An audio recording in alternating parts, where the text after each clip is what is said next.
నమస్కారం అధ్యక్ష. ఏ ప్రశ్నకి సమాధానం 2019-24 కాలంలో పర్యాటక శాఖ కేవలం 2 ప్రాజెక్టులను మాత్రమే చేపట్టింది అధ్యక్ష.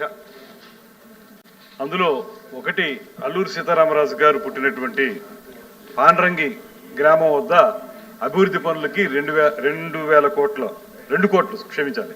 కోట్ల రూపాయలు మాత్రం ఖర్చు పెట్టారు. అదేవిధంగా మరొక ప్రాజెక్ట్ ఏంటంటే 451 కోట్లతోటి విశాఖపట్నం జిల్లాలో ఋషికొండ వద్ద రాజప్రసాదాన్ని నిర్మించారు అధ్యక్ష. ఇవి 2 వారు నిర్మించినటువంటి అంశాలు. ఇక బీ ప్రశ్నకి సమాధానం 2019-24 కాలంలో రాష్ట్రానికి కేంద్ర ప్రభుత్వ పథకాల కింద ఒకే ఒక ప్రాజెక్టు మంజూరైంది అధ్యక్ష.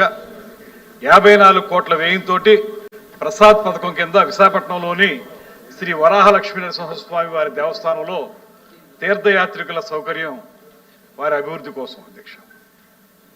3 పైన పేర్కొన్న ప్రాజెక్టులకి మొత్తంగా 438,86,00,000 పరిమాణం ఖర్చు అయింది అధ్యక్ష. ఇందులో కేవలం 2 కోట్లు మాత్రమే అల్లూరి సీతారామరాజు గారి గ్రామానికి ఖర్చు పెట్టిన డబ్బు, మిగతాదంతా కూడా ఆ రాజప్రసాదానికే ఖర్చు పెట్టినటువంటి సందర్భం. దీనికి సంబంధించిన డి ప్రశ్నకి సమాధానం వివరాలన్నీ కూడా అనుబంధంలో ఉంచడం ఏంటి అధ్యక్ష. ఇక ఎఫ్ ప్రశ్న 2019-24 కాలంలో ప్రైవేట్ పార్టీలకి O&M ఆపరేషన్స్ అండ్ మేనేజ్మెంట్ కార్యకలాపాలపై ఏపీటీడీసీ యొక్క హోటళ్లు, రెస్టారెంట్లు, షాపులు, లైట్ అండ్ సౌండ్ షో వంటి 50 ఆస్తులు ఇవ్వడం అయింది అధ్యక్ష. ఉదాహరణకు తిరుపతి, మైపాడు, గోపవరం, పలమనేరు మొదలైన ప్రాంతాల్లో హోటళ్లు వంటివి వీటిలో చేరి ఉన్నాయి అధ్యక్ష. అయితే 2019 నుంచి 24 వరకు జరిగినటువంటి ఈ కార్యక్రమాల్లో ఎక్కడా కూడా పర్యాటక రంగం అభివృద్ధి చేయడానికి ప్రత్యేకమైన దృష్టి పెట్టినటువంటి సందర్భం మనకు కనపడతా ఉంది అధ్యక్ష. ఇది కేవలం రాజకీయ పరంగా చెప్పే మాట మాత్రం కాదు. స్పష్టంగా వారు పెట్టినటువంటి ఖర్చు, వారు శాంక్షన్ చేసింది, వారు చేసిన అభివృద్ధి చూస్తే కేవలం 2 ప్రాజెక్టులకు మాత్రమే పరిమితమైంది. అందులో సింహభాగం మనకు తెలిసినటువంటి ఋషికొండ ప్యాలెస్. ఇక దీన్ని దృష్టిలో పెట్టుకుని మేము ఈ కూటమి ప్రభుత్వం అధికారంలోకి రాగానే ప్రత్యేకంగా దీని మీద ముఖ్యమంత్రి గారు, ఉప ముఖ్యమంత్రి గారు దృష్టి పెట్టి 2024-29 గాను ప్రత్యేకమైనటువంటి పర్యాటక పాలసీని తీసుకురావడం జరిగింది అధ్యక్ష. ఈ పాలసీ ద్వారా ప్రధానంగా ఎంతో కాలంగా చాలా మంది అడుగుతున్నటువంటి పర్యాటక రంగాన్ని అభివృద్ధి చేయడానికి వీలు పడేటువంటి పరిశ్రమ హోదా ఇవ్వండి పర్యాటక రంగానికి అనేటువంటి మాట ఏదైతే ఉందో దాన్ని సాకారం చేసినటువంటి ప్రభుత్వం ఈ కూటమి ప్రభుత్వం అనేటువంటి మాటని మీ అందరికీ మనవి చేస్తాను అధ్యక్ష. దీని ద్వారా ఇవాళ ఆ రకమైనటువంటి పారిశ్రామిక ఇన్సెంటివ్స్ ఏవైతే ఇస్తున్నామో వాటిని దృష్టిలో పెట్టుకుని అవి వాటి క్యాపిటల్ ఇన్సెంటివ్స్ కానివ్వండి, లేకపోతే పవర్ ఛార్జెస్ కానివ్వండి, SGST కానివ్వండి, వీటన్నిటికీ సంబంధించినటువంటి రీఎంబర్స్మెంట్ ఇవ్వటం వల్ల ఇవాళ ఈ 15 నెలల కాలంలోనే కేవలం మనం 10,644 కోట్ల పెట్టుబడులతోటి 103 సంస్థలతోటి MOUలు కూడా కుదుర్చుకున్నాం అనేటువంటి మాట మీకు మనవి చేస్తున్నా అధ్యక్ష. అందులో దాని ద్వారా 8,080 గదులు మనం ఏర్పాటు చేసుకునే దానికి అవకాశం ఉంది.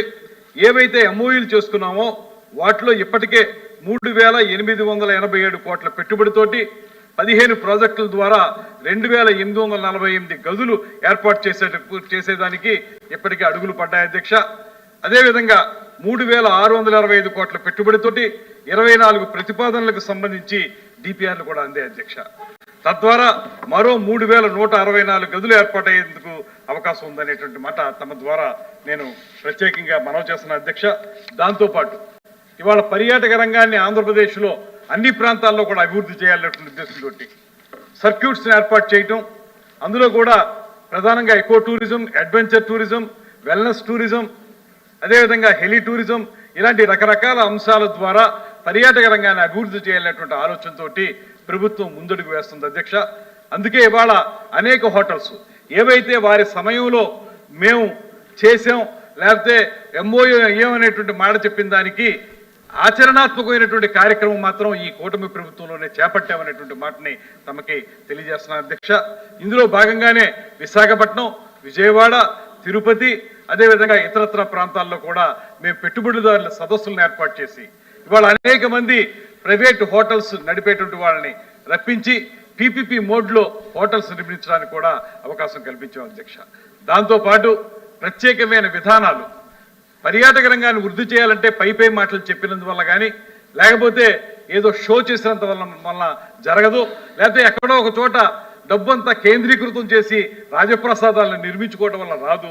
దానికి సరైనటువంటి విధాన రూపకల్పన జరగాలనేటువంటి ఆలోచన ఈ ప్రభుత్వానికి ఉంది కనుక ముఖ్యమంత్రి గారు అధికారంలోకి వచ్చిన వెంటనే దీనికి సంబంధించినటువంటి పర్యాటక పాలసీని తీసుకురావటం, అందులో ముందు ల్యాండ్ అలాట్మెంట్ పాలసీ, దీనికి ఒక ప్రత్యేకమైనటువంటి కమిటీని ఏర్పాటు చేసి ఎక్కడెక్కడైతే టూరిజం డిపార్ట్మెంట్కి ల్యాండ్ పార్సిల్స్ ఉన్నాయో ఆ ల్యాండ్ పార్సిల్స్ అన్నింటినీ కూడా టూరిజం వెబ్సైట్లో ట్రాన్స్పరెంట్గా ప్రకటించాం అధ్యక్ష. దాంతోపాటు వారికి చెప్పింది ఏంటంటే ఈ ప్రాంతాల్లో మీరు ఏదైనా సరే టూరిజం ప్రాజెక్టులు అభివృద్ధి చేయాలంటే ఇక్కడ ఉన్నటువంటి ఈ ల్యాండ్ పార్సెల్స్ను ఉపయోగించుకోండి, అప్లికేషన్లు పెట్టండి, అందులో ఎవరికి బాగా వెనకాల సపోర్ట్ ఉన్నటువంటి అంటే పెద్ద పెద్ద సంస్థలతో ఒప్పందం ఉన్నటువంటి సంస్థలు ఉంటాయో వాటికి అవకాశం కల్పిస్తామనేటువంటి మాటతోటి ల్యాండ్ పాలసీ యాక్ట్ని తీసుకురావడం అధ్యక్ష. అదేవిధంగా హోమ్ స్టే ఇవాళ మన అందరికీ కూడా ఇవన్నీ కూడా గత ప్రభుత్వంలో ఏనాడు ఆలోచించినటువంటి అంశాలు అధ్యక్ష. హోమ్ స్టే అనేది మనకి చూస్తే గ్రామీణ ప్రాంతాల్లో మనకు మండువా లోగిళ్ళని, మా ప్రాంతాల్లో అయితే మండువా లోగిళ్ళు ఉంటాయి, తమరు కూడా ఆ ప్రాంతం వారు కనుక మీకు తెలుసు. అదేవిధంగా అనేక పురాతనమైన కట్టడాలు ఉంటాయి, వాటిని మనం పర్యాటకులు వచ్చి ఉండటానికి విడిది చేయడానికి వీలుగా తయారు చేసుకుంటే విదేశీ పర్యాటకులను ఆకర్షించవచ్చు అనేటువంటి ఆలోచనతో హోమ్ స్టే పాలసీని కూడా త్వరలోనే తీసుకొస్తున్నాం అధ్యక్ష. అదేవిధంగా క్యారవాన్ టూరిజం మీరు తెలియంది కాదు, క్యారవాన్లు ఇప్పుడు పెడితే కొన్ని చోట్ల మనం ఇమీడియట్గా స్టార్ హోటల్స్ నిర్మించలేం కనుక లేకపోతే ఈ స్టార్ ఫెసిలిటీస్ ఇవ్వలేం కనుక ముందుగా వచ్చేటువంటి పర్యాటకులు తిరగడానికి ఉండడానికి వీలుగా క్యారవాన్ని ఆ టూరిజంని డెవలప్ చేయాలనే ఆలోచనతో దానికో పాలసీ తీసుకొచ్చాం.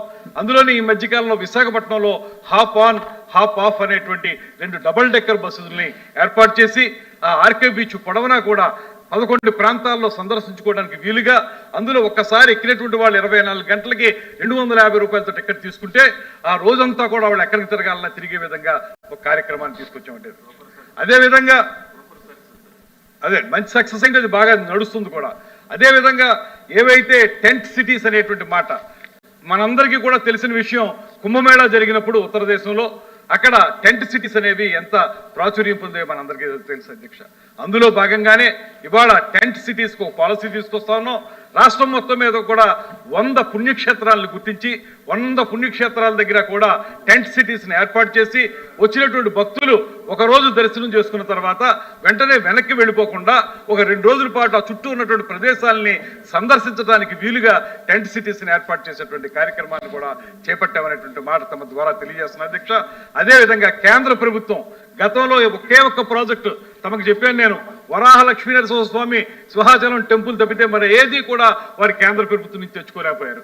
ఇవాళ దాదాపు 441 కోట్ల నిధులతోటి కేంద్ర ప్రభుత్వం నుంచి మనం అఖండ గోదావరి రాజమండ్రి పరిసర ప్రాంతాల్లో ఎంతో కాలంగా అందరం కూడా ఎదురు చూస్తున్నటువంటి హేవలాక్ బ్రిడ్జిని అద్భుతంగా తయారు చేయాలి, తద్వారా సందర్శకులు పెంచాలనేటువంటి మాట ఏదైతే ఉందో దానికి అఖండ గోదావరి ప్రాజెక్టును తీసుకొస్తున్నాం అధ్యక్ష. దానికి టెండర్లు అయిపోయి వర్క్ కూడా స్టార్ట్ అయింది అధ్యక్ష. అదేవిధంగా గ్రాండ్ క్యానియన్ ఆఫ్ ఇండియాగా పేరు పొందినటువంటి గండికోట కోట దగ్గర అద్భుతమైనటువంటి కార్యక్రమాన్ని చేపట్టడానికి రమారమి 94 కోట్ల రూపాయలతో కేంద్ర ప్రభుత్వ సహకారంతో చేపడుతున్నాం అధ్యక్ష. అదేవిధంగా అన్నవరం పుణ్యక్షేత్రాన్ని అభివృద్ధి చేయడానికి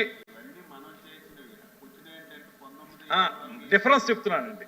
నేను 1924లో ఒకటే ప్రాజెక్ట్ వచ్చింది సెంట్రల్ గవర్నమెంట్ నుంచి అధ్యక్ష, ఒకటే ప్రాజెక్ట్ వచ్చింది. అదే విధంగా 2 ప్రాజెక్టులకు స్టేట్ గవర్నమెంట్ నుంచి ఖర్చు అయింది. ఇవన్నీ కూడా నేను చెప్తున్న అన్ని అంశాలు కూడా ఈ 15 నెలల కాలంలోనే ప్రభుత్వం ఎంత దృష్టి పెడుతుంది పర్యాటక రంగం అభివృద్ధి మీద అనేటువంటి విషయాన్ని తమ ద్వారా సభ్యులందరికీ తెలియజెప్పడం కోసం ఈ వివరాలను ఇస్తున్నాను అధ్యక్ష. తద్వారా రాబోయే రోజుల్లో 5 సంవత్సరాల కాలంలో 50,000 రూమ్ కీస్ ఏర్పాటు చేయడానికి, తద్వారా పర్యాటక ఆంధ్రప్రదేశ్గా దీన్ని తయారు చేయడానికి, పర్యాటకం ద్వారా ప్రధానంగా మనకు లభించేది ఒక పక్కన ఆహ్లాదం, మరో పక్కన ఉపాధి అవకాశాలు. ఎవరైతే చాలా మంది యువత ఉద్యోగాలు లేకున్నారో వారందరికీ ఉద్యోగాల కల్పనలో కూడా ఈ ప్రభుత్వం ప్రత్యేకమైన దృష్టి పెట్టిందనేటువంటి మాటని తమ ద్వారా తెలియజేస్తూ ఇది ప్రగతి అనేటువంటి మాటని తెలియజేసుకుంటా ఉన్నాను. మెంబర్ మంత్రి గారు